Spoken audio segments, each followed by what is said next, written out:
महाराजनी जय। गुरु दर्शन सुख संपदा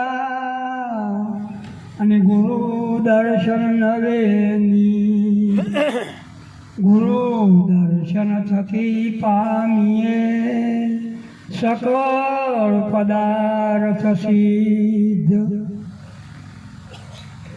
જે સ્વરૂપને ભૂલતા પામ્યો દુઃખ અનંત, સમજાવ્યું તે પદનમું શ્રી સદગુરુ ભગવાન। બોલો સદગુરુ મહારાજ કી જય। જગતના તમામ લોકો પરમાત્માની પ્રાપ્તિ માટે કંઈ ઓછી મહેનત કરતા નથી। ઘણા બધા સાધનો એક વખત નહીં પણ અનેક વખત એ સાધનોનો ઉપયોગ કરે છે, પણ એ સાધન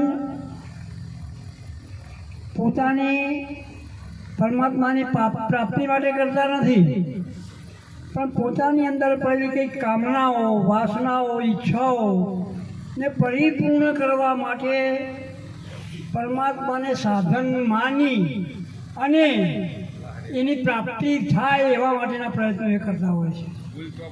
એટલે ભૂલ એટલે થાય છે, ખરેખર સત્ય સાધન શું છે એ સમજ્યો નથી। સૌ સાધન બંધન થયા, રહ્યો ના કોઈ ઉપાય, સત્ય સાધન સમજ્યો નહીં ત્યાં બંધન શું થાય।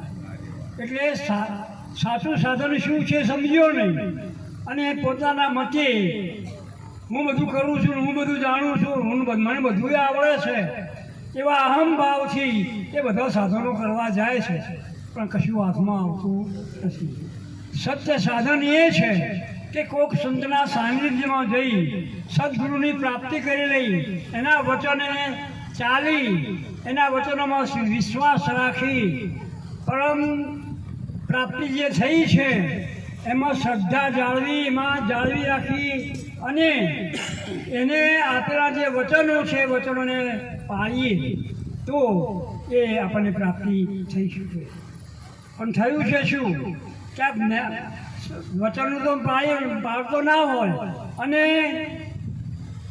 કંઈક મેળવવાની ઈચ્છાઓથી એ આગળ ને આગળ વધતો જાય છે અને જ્ઞાન તો પ્રાપ્ત થયું એને, સદગુરુની પ્રાપ્તિ કરી એને, પણ થાય છે શું કે એનું જે જ્ઞાન મેળવ્યું એ જ્ઞાન સમજે કે જ્ઞાનમાં 4 સાધનો કયો છે, સમ, દમ, વિવેક અને વૈરાગ્ય।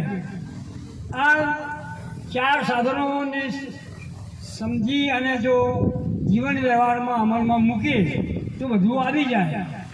પણ સમ કહીએ એટલે સમતા, પોતાના દ્રષ્ટિમાં દ્વેષ ભાવ હોય, બીજા પણ દેખાતું હોય, પછી ક્ષમતા ક્યાંથી આવે એમાં। એટલે જ્યાં સુધી સમર્પણ ભાવ રાખ્યો ના હોય અને ક્ષમતા કેળવાઈ ના હોય ત્યાં સુધી એ જીવનમાં અમલમાં આપી શકતો નથી।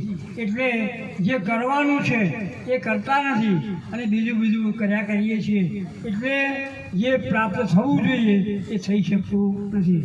એટલે આપણને જે મળ્યું છે એને સાચવી રાખીએ અને જે વચનો આપ્યા છે એના મય રહી અને જીવન જીવીએ તો આ મનુષ્ય જીવનનો સાર્થક થશે।